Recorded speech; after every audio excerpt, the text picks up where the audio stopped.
Good day, and welcome to a behind the scenes look at the Fight to Wright video game. My name is Satori Code, and I'd like to thank you for taking the time to come and check out what we're doing over here at satoricode.com. I hope you enjoyed, and I hope you also enjoy this little video tutorial that we're doing here. Basically, what I want to accomplish is to kind of give you a behind the scenes look at what goes on in the making of a typical video game. Um, what I want to talk about is basically the hows and whys, and I made the choices I made in actually designing this level. For those of you who've played Beta Fight to Right, you know that it's a FPS type video game. But at that time, it was basically a free for all, who can get the best stats sort of situation. Now we've kind of evolved it. We want to have more tactics, more strategy, as well as more action in it. So it's been moved to more of a capture the flag based game. And I just want to give you an idea of how this level here was designed. This level here, I call it the Crucible. The reason I call it the Crucible is because it's designed to be very intense.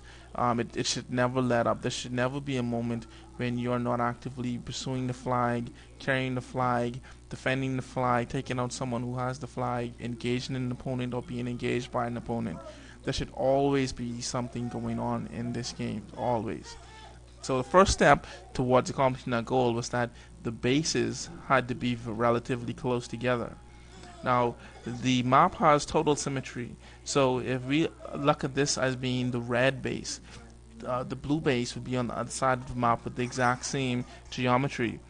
And as we can see, it is actually possible for us to start in one base, and in less than perhaps 20 seconds, it's possible for us to end at the base at the other end of the map. We also have the option that we can take a route that carries us over the top of the map,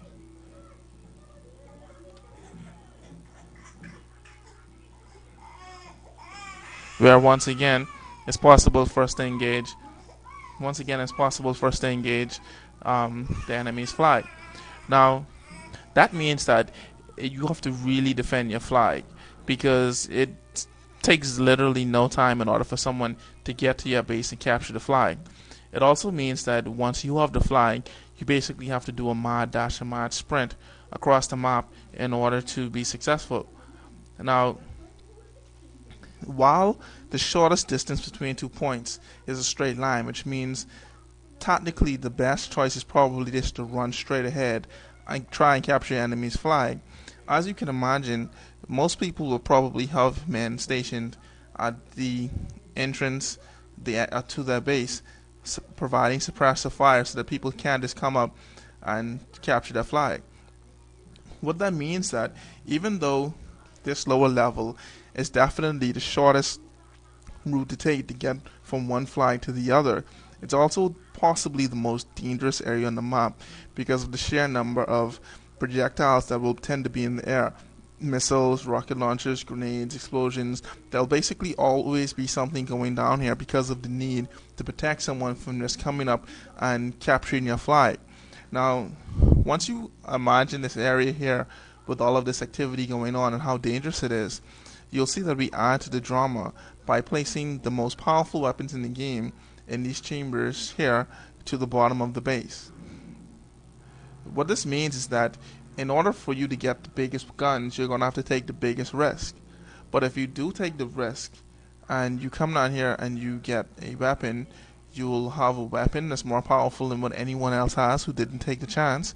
And also you have a place from which you can perhaps ambush others who may be coming to get weapons of their own.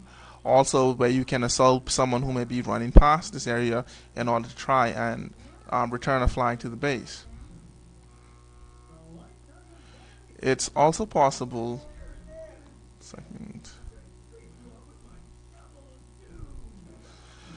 We also have two weapon compartments here on this bridge. Now, this bridge is a very important strategic location. First of all, you'll be able to get weapons here, probably a sniper rifle, and let's say a machine gun slightly more powerful than the one that you started off with. This position here allows you, let's say we have the sniper rifle, we can actually zoom in and get one-shot kills on anyone entering and exiting either of the bases. So this means that this is a very key strategic point. You can imagine a small unit here basically covering their players as they exit the enemy's base and taking out enemies as they leave their base. So this is another hotspot where you can imagine there's going to be a lot of battles going on to determine exactly who is going to have control over the map. Now, getting back to, once again, it's the Crucible, so we want things to be very intense. I think that anyone who is defending the base should have adequate weapons to defend the base, and everyone who's assaulting the base should also have the adequate weapons that they need in order to accomplish their goal.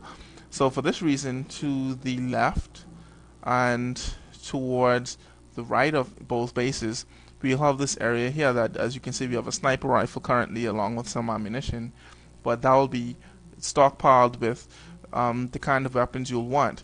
The room to the right will tend to have long-range weapons that you may use to defend the base from a distance. On the other side will have more suppressive fire weapons such as your plasma cannon or more powerful machine guns than the one you currently start off with. Now, I wanted to capture a technique that I saw used in Dome 3. Basically what they did was they put you in a situation in a very dark, scary room, and you had to make a choice between whether you wanted to use a flashlight or a machine gun. So basically you had to choose between whether you could see what was coming at you or actually doing something about it. So in order to incorporate that technique into this game, I did something with the width of the base. You can stand in either corner of this base and you can actually see all of the entrances. You can see anyone as they try to enter the base. But if you were to actually engage someone and do something about that person invading the space, let's say in this situation where we lay down suppressive fire to the right of the base, we lose sight of the left side of the base. The exact same scenario happens if we are providing suppressive fire, we're defending the left side of the base, then we can't see what's coming from the right.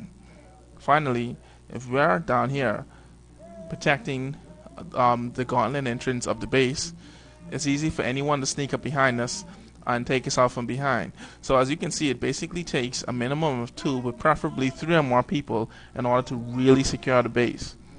So that is the basics of the how and why to why this level was designed from the geometric standpoint, gameplay standpoint. I hope that it provided some insight, and as I texture and light the area, I'll also come back and give you an idea of how that's going and what the thought processes are behind that. Thank you. This is Satori Code. I hope that you enjoyed the tutorial, and I look forward to others.